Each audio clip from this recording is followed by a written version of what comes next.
Ny mofinaina isan'andro atolotry ny mpitandrina rakotina valina maoly.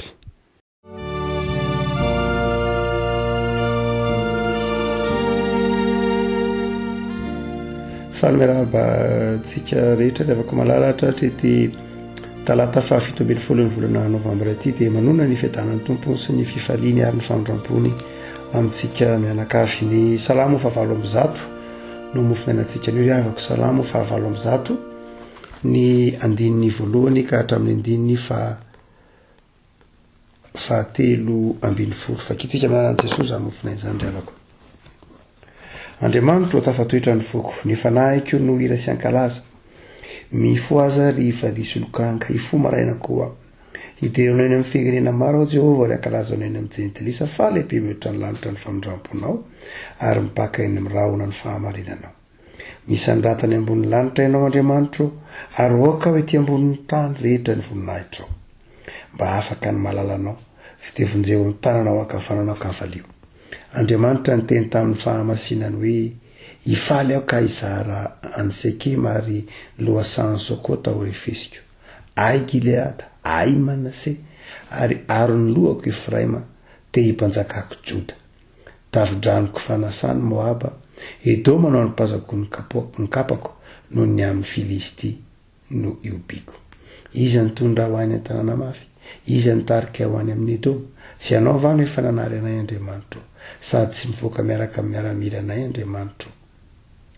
Vonjeo amin'ny fahavalo zahay, fa zava-poana ny famonjena ataon'ny olona.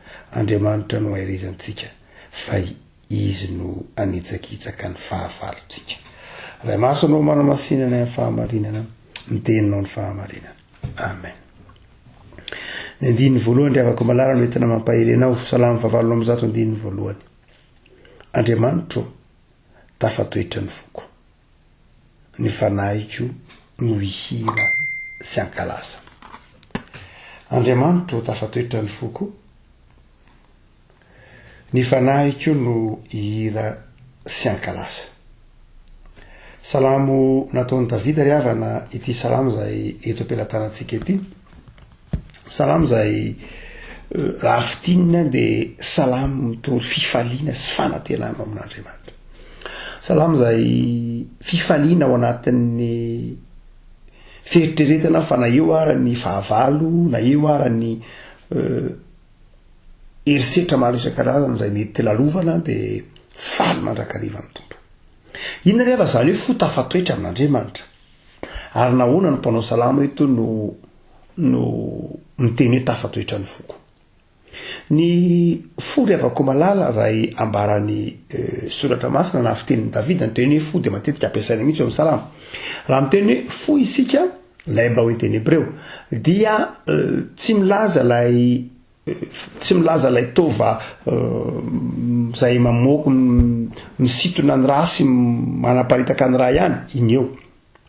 Fa ny fo teo amin'ny jiosy no ivon'ny fieritreretana. Ny fo no mitadidy, ny fo no mirakitra ny fahazavan-tsaina, ny lalàna, ny fahendreny. Ny ivony maha olona ny olona atao amin'ny testamenta taloha na amin'ny kolotsaina jiosy dia ny fo. Ny civilisationna grika no nivohy ny hoe ny lo no ivon'ny saina, no ivony maha olona ny saina zany. Vao ny civilisationna greko-romaine zany nanome toerana ny lo ho ivony fieritreretana, ho ivony fahazavan-tsaina sy ny fanapahan-kevitra. Fa teo amin'ny testamenta taloha, teo amin'ny kolotsaina jiosy dia ny fo no ivony maha olona ny olona, ivony fanapahan-kevitra, ivony zay fitadidiana rehetra sy ny maha olona ny olona. Zany raha miteny manao hoe Andriamanitro tafatoetra ny foko dia farafahakeliny milaza zavatra telo zany riavako. Ny hoe fo tafatoetra zany dia zao midika hoe filaminan-tsaina. Midika hoe filaminan-tsaina. Azo atao tsara zany io manao hoe tompo faly fa milano-tsaina. Ny ataontsika hoe ny lohan'ny olombelona na ny fon'ny olombelona na ny fiainan'ny olombelona dia natao eritreritra. Ka raha miteny hoe milano-tsaina dia midika hoe tsy manana olana fa midika hoe zay olana na zay tebiteby mitranga de zaka misy vahaorana avokoa. Ny filaminantsaina de tena aterak'ilay fieritreretana fa ny zavatra rehetra zay mandalo na morana sarotra de misy vahaorana avokoa. De eto ary ty mpanao salamo ty de miteny Davida zany de manao hoe Andriamanitra o tafatoetra ny foko, de midika hoe milamin-tsaina Andriamanitra, tsy mitebiteby Andriamanitra, tsy manana iatsony Andriamanitra. Fa ny faharoa raha ohatra ka miteny hoe tafatoetra ny fo, milamin-tsaina eo. Fa ny faharoa koa de zao maro-toerana ny maha izy ahy, maro-toerana ny maha izaha. Raha miteny hoe maha isikasika ny olona na maha olona ny olona ry havako malala, raha miteny zany tsika de ny ao an-tsaintsika hoe maro-toerana ny maha izaha Andriamanitra, de milaza le hoe olona manana zay maha izy azy. Teo amin'ny fitenin'ny salamo de ny hoe ny ratsy fanahy de toy ny akofa ahelin'ny rivotra. Ny fiainana de le rivotra, ary le ratsy fanahy de lay akofa. Ny dikany hoe akofa zany de maivana, tsy tafatoetra, tsy manana zay maha izy azy. Misy tenin'ny tolo malagasy izy io zay tsy mifanalavitra loatra amin'izy io hoe miriri foana ny angidina fa any akady any ny afarany. Ary de zay le hoe akofa helin'ny rivotra. Ny hoe tafatoetra zany fo de zao manao hoe milaza olona manana faka, manana zay maha izy azy izy. Tsy hoe avezivezy ny fiainana atsiaroa, tsy hoe avezivezy ny tebiteby na ny zavatsarotra no mibaiky ny fietsiny zay maha izy azy, fa tafatoetra ny maha izy azy, maro-toerana zay maha izy azy. Isan'ny ataontsika hoe zava-dehibe amin'ny soratra masina ry havana ny hoe maha izy azy ny olona. Ny atao hoe maha izy azy ny olona de ny fananany zay tantarany, ny fananany zay maha izy azy, ny nony, ny tafiny, ny hoaniny, ny tantarany, ny tranonenany, ny maha izy azy eo anatrehan'ny fiarahamonina, ny mahaja mamboninahitra-ny, ny fifaliany zay mba hahafahany milaza ny heviny, zay mba hahafahany mijoro enona zany rehetrany dia atao hoe maha izy azy ny olona avokoa raha misoratra masina. Rehefa very ny maha izy azy ny olona de tsy odo zany rehetra zany. Vao omaly tsika no ndresaka tao anatin'ny toriteny ohatra momba n'ilay tamin'ny alahady, momba n'ilay hoe jamba na ny boka. Ny jamba na ny boka de very zay maha izy azy satria tsisy miaino izy. Tsisy olona miaino jamba, tsisy olona miaino boka, zay mahatonga ny hoe hampanginin'ny olona izy. Tsy misy olona maka-hevitra amin'ny jamba na maka-hevitra amin'ny boka. Tsy misy olona maka-torohevitra amin'izy ireny, ary tsisy olona koa manahaky ny zavatra aminy. Tsy misy olona manana fanantenana anany aminy, tsisy olona manome andraikitra azy. Zany rehetrany dia midika hoe tsy mahana zay maha izy azy izy, fa mahana zay maha ianao na mahana zay maha isika rehefa mba afaka milaza zay maha isika, rehefa afaka milaza zay maharary antsika, ahenona amin'izay iverintsika ho mety amin'ny atao hoe tsara amin'ny fiainana sy ny fiarahamonina, afaka mitendry zay mba mety iverintsika ho mampangiry-firy, afaka milaza iverintsika ho tsara sy mendrika tokony atao sy ny sisa rehetra. Ary izay maha izy antsika zay le teneniny eto hoe tafatoetra, zay le ao anatin'ilay fo. No zany raha miteny hoe tafatoetra ny foko de zao tsy vitany hoe milamim-piainana ihany aho, fa izao mba mahana zay maha izaha ka enona rehefa mba miteny, na afaka miaino koa rehefa mba hitenenana, afaka milaza zay hevitra mba hiveriko mety aho, na afaka anakinana andraikitra, afaka itokisana, afaka ataontsika hoe manana zay mba hireharehako aho. Zany rehetra zany atao hoe maha izy azy ny olona. De hoe mpanao salamo hoe tafatoetra zany tompo, faly aminao aho, fa milamin-tsaina, faly aminao aho fa zao koa tena mba tafatoetra zay maha izaha. Fa ny faharoa de zao midika ny teny koa hoe fo, raha miteny hoe tafatoetra ny fo dia milaza ilay ataontsika hoe fifandraisana amin'Andriamanitra sy ny fifandraisana amin'ny mpiarabelona. Ny fo de tsy afa-tsy akory fa mirakitra ny fifandraisana amin'Andriamanitra. Zay mahatonga mpanao salamo ny teny manao hoe antopoko no iraketako ny teninao. Zany hoe ny fo no mirakitra ny fifandraisana amin'Andriamanitra. Ny fo no mirakitra mirakitra ny fifandraisana amin'ny mpiarabelona ny fony raiky mirakitra ny fitiavana raha mitenitsika fitiavana dia rolono eviny fifandraisana amin'Andriamanitra fifandraisana amin'ny olona raha tafatoetra zany ny foko dia milaza hoe tafatoetra ny fifandraisako aminao Andriamanitra milamina tsara ny fifandraisako aminao Andriamanitra tena milamina ny fifandraisako amin'ny mpiarabelona amiko tsy hoe milamitsaina fotsiny ka tsy mitebiteby amin'izay hoaniko amin'izay hotafiko amin'izay ahazo amin'izay lavintsahatra amin'izay asako milamina amin'izay tsy hoe koa milampiaina fotsiny ka mba manana izay maizy ahako fa izao tena milamina tsara mihitsy Andriamanitra ny fifandraisako aminao ary milamina koa ny fifandraisako amin'ny mpiarabelona amiko amin'ny namako amin'ny janako amin'ny ankohonako amin'ny vady ao an-trano amin'ny mpiarabelona fiarahamonina fiainana mirindra zany raha ity mpanao salamo ity zany ka manao hoe Andriamanitra ho tafatoetra ny foko dia midika hoe afa-po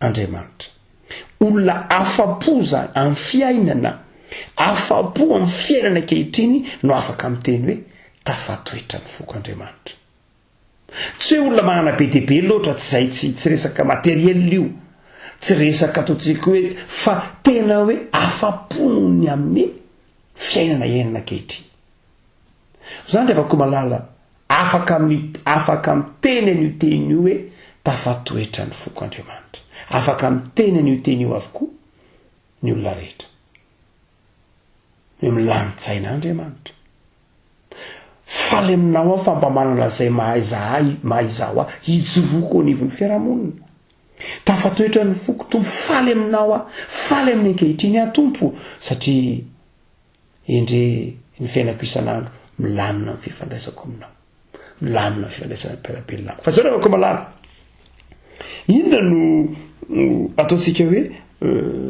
mahatonga ny olona iza no afaka miteneny zany hotsika manao hoe ny olona rehetra fa ny olona rehetra iza ary no afaka miteneny zany teny zany dia ny olona rehetra zay mahatsiaro ny famindrampon'Andriamanitra mahatsiaro ny famindrampon'Andriamanitra lehibe mihoatra ny lanitra ny famindramponao rehefa koa malala manana zany fahatoniam-piainana zany isika manana zany fotafatoetra zany isika noho ninona noho ny famindrampon'Andriamanitra matetika tsika rehefa koa manazava eto manao hoe misy mahasamy hafa ihany ny atao hoe famindrampon'Andriamanitra sy ny fitahian'Andriamanitra mifanakaiky be ny hevitra izy ireo fa misy izay mahasamy hafa azy fitenin'ny Davida mandrakariva ny hoe fitahiana mpanao salama io fitenin'ny mpanao salama koa ny famindrampo io eto ny famindrampo ilay famindrampo dia mitovy amin'ny dika amin'ny hoe fitiavana eto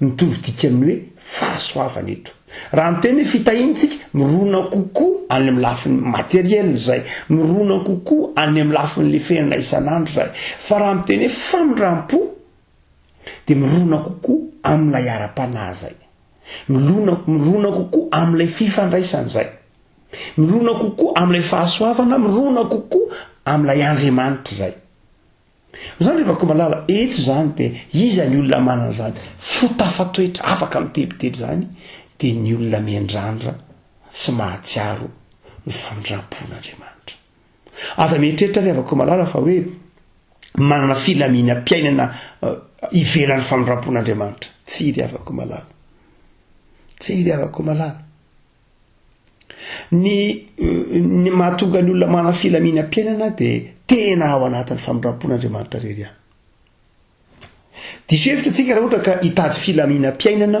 ivelan'ny famindrampon'Andriamanitra ny hoe amin'ny lafiny materiel ilainy zany tsy maninona mihitsy fa izao tsy mitondra filaminam-piainana zany fa mety mitondra korotan-tsay mety mitondra korotan-tsaina zany ataoko ahoanandray ary zao Andriamanitra ny tantanako an'ity ahoanandray ary zao ny asako be dia be le afaka olona ny olona nasondrotra Andriamanitra tamin'ny asa nasony Andriamanitra voninahiny ary mampatsiaro ny tenin'ny tolo malagasy manao hoe inona moa fa tsy dia toy ny papango akokely ny fohon'ny papango dia misidina ambony vao trapaoriny ary mety zany koa raha fiainantsika olombelona dradrayntsika mitombo voninahitra vao be tebiteby mitombo andraikitra vao maika be aya andradray ara mety omena mahazo zavatra be debe vao mainka mebe ranomaso raha ohatra ka tsy eo ny famindrampon'Andriamanitra raha eo ny famindrampon'Andriamanitra dia izao na inona toerana misy ianao na aiza toerana misy ianao na inona ndraiky sasanao raha eo zany famindrampon'Andriamanitra zany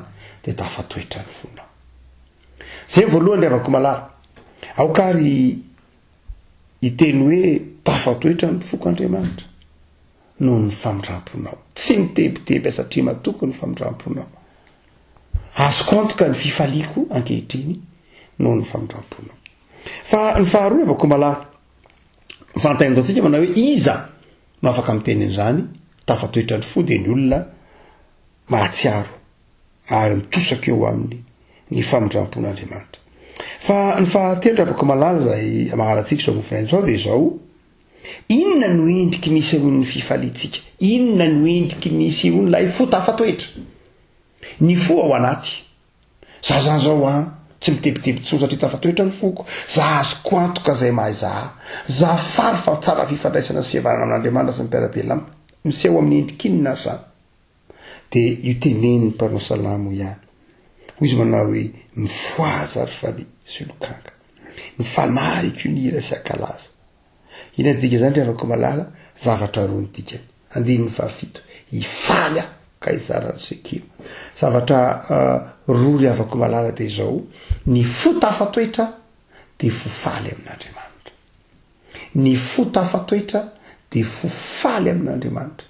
Paolo amin'ny Filipianina 5:4 manao hoe mifaly mandrakariva amin'ny Tompo. Ny amataranao ny fo tafatoetra, ny amataranao ny olona tsara fifandraisana amin'Andriamanitra de ny olona mahana fifaliana. Ray maka nametrahany Tompo fanontaniany Kaina, ary maninona ianao ry Kaina tsy mba faly mandrakariva? Rehefa ao anatin'ny fososotra ianao, rehefa ao anatin'ny itoetranao mivindavinda lava tsy mba mahana fiainana ankehitriny io, zay mihitsy arabaky teny io, de zao mamitsaka ao am-ponao ilay ratsy. Re afaka malala rehefa ny fo no feno lotana ataotsika fialonana tsy feno fifalian'Andriamanitra de zao mamitsaka ao amin'ny fony ratsy. Mety amitsaka ao amin'ny fotsika ny ratsy re afaka malala rehefa tsy ao anatsika, rehefa tsy tafatoetra ny fotsika, ary rehefa tsy sapatsika amin'ny famindrampon'Andriamanitra de mamitsaka ao am-potsika ny ratsy. No zany de zao ny ahafantarana fa tsy mamitsaka ao ny ratsy de ny fo fifaliana amin'Andriamanitra, faly amin'Andriamanitra. Na inona lalovanao androany, na inona setrainao raha mipitso, na inona de zao mifaly amin'ny Tompo. Matoky de mifaly amin'ny Tompo. Ny fo tafatoetra amin'ny Tompo de fo faly amin'ny Tompo, faly aminao Andriamanitra. Ary zany afaka no matonga ny Davida miteny an'izany salamo zany nge tsy hoe satria manana be zavatra tsy zay, fa miteny an'izany izy amin'ny fony manao hoe faly aminao Andriamanitra. Ary rehefa mba mivavaka ianao de mahaiza makasitraka an'Andriamanitra de teneno zany teny zany hoe Tompo faly aminao atamin'ity tontolo andro ity. Nandre loza maro isan-karazany na nahita loza maro isan-karazany amin'ny vaovao amin'ny gazety fa izao endre mbola tratra ty takarivo ty endre mbola tratra ty maray ty faly aminao Andriamanitra. De hitanao fa na ny tontolo andro anao ny tontolo penanao ary de miamisokatra satria faly amin'Andriamanitra. Fa ny faharoa de zao ny olona tafatoetra ny fo dia tsy ao anatin'ny fifaliana ihany fa izo koa ao anatin'ny fanantenana. Zay nge ny amarana ny 7:7 Andriamanitra no aherezantsika fa izy no anitsakitsaka ny fahavalontsika. Tsy hoe izana anitsakitsaka ny fahavalontsika na izana anitsakitsaka ny fahavaloko, tsy zay, fa izy Andriamanitra no anitsakitsaka ny fahavalontsika. Iny andika zany fanantenana. Tsy za mihitsy no misahirana fa eo ny fahavaloko, tsy zany anitsakitsaka ny fahavaloko fa Andriamanitra no anitsakitsaka ny fahavaloko. Ndika zany afaka malala de hoe tena tsy manao ninina mihitsy azy zany fa manana fanantenana. Zay ny mahatonga ny ilay fo tafatoetra satria fo mahatoky fa Andriamanitra no hery ary Andriamanitra no iady, Andriamanitra no mitsakitsaka ny fahavalo sy zava-mahatsaratsara. Io zava-tsarotra lalovana mampanasy mampitebiteby ianao io ho hitsakitsahan'Andriamanitra io salama. Inona mety zavatra manahirana anao, mampitebiteby ianao, inona ny zava-tsarotra heverinao ho tsy ho zakanao de hoy ny mpanao salamo hoe Faandriamanitra no herintsika ary izy no anitsakitsaka ny fahavalontsika. Zay nidika ny azo fijalian'i Jesosy Kristy Tompo ry avako malala. Nidika ny azo fijalian'i Kristy dia tsotra. Resy ny fahavalo na ny fahafatesana resy. Koa iny ry avako malala tonga amin'ilay tononkira manao hoe ka inona ary ty kifikify ty? Ino ty mitanondrika ty? Mponao salamina hoe nahoana ianao mitanondrika ry fanahika atao anatika. Ny fahavalonao efa nitsakitsahan'ny Tompo. Ny fanantenanao sy ny mampahery anao amin'ny Tompo. Ny falia amin'ny Tompo mandrakariva. Afaka malala fotoam-pifaliantsika satria efa manakaiky ny krismasy dia afaka hiteny ty mpanao salamy ty ianao manao hoe Tompo tafatoetra ny toko. Afa-po aminao. Afa-po amin'ny fitotranao ny fiainako. Ary manana fanantenana fa no avy tsara satria ao anatin'izany ianao. Ivavakasika ry havako. Tompo misaotra anao zahay fa tafatoetra ny fonay ao aminao. Ny tebitebinay, ny ahiahinay, ny tahotra ty anatinay dia foana avokoa ireny noho ny famindramponao. Tafatoetra ny fonay Tompo ka dia faly aminao zahay. Mpanomponao zahay ary zanakao. Efa nampafantarinao hoe aza manana inona na inona. Vahoaka ny fivavahana sy ny fifonana no entinao anambarany sitrapon'Andriamanitra. Tompo, faly aminao zahay ary tafatoetra ny fonay. Tsy noho ny fiezahanay, tsy noho ny maha-olombelona mitafinofo anay na ny farany hitatsaina anay zany eo ihany Tompo. Nomenao anay fa noho ny famindramponao, noho ny fitiavanao. Faly aminao zahay. Ankehitriny Tompo dia mametraka ny fiainana eo am-pelantananao zahay, ataovy tafatoetra ny fonay. Aoka ny tebiteby, ny tahotra, ny ahiahy, ny tsy fifaliana tsy hanjaka eo amin'ny fiainanay satria mpanomponao zahay. Ny amin'ny azo fijalian'i Jesosy Kristy Tompo izay nitondra ny tahotra reraty anatinay dia ampitoery Tompo ny fiainanay eo ambany fahasoavanao. Misaotra Jesosy. Amen.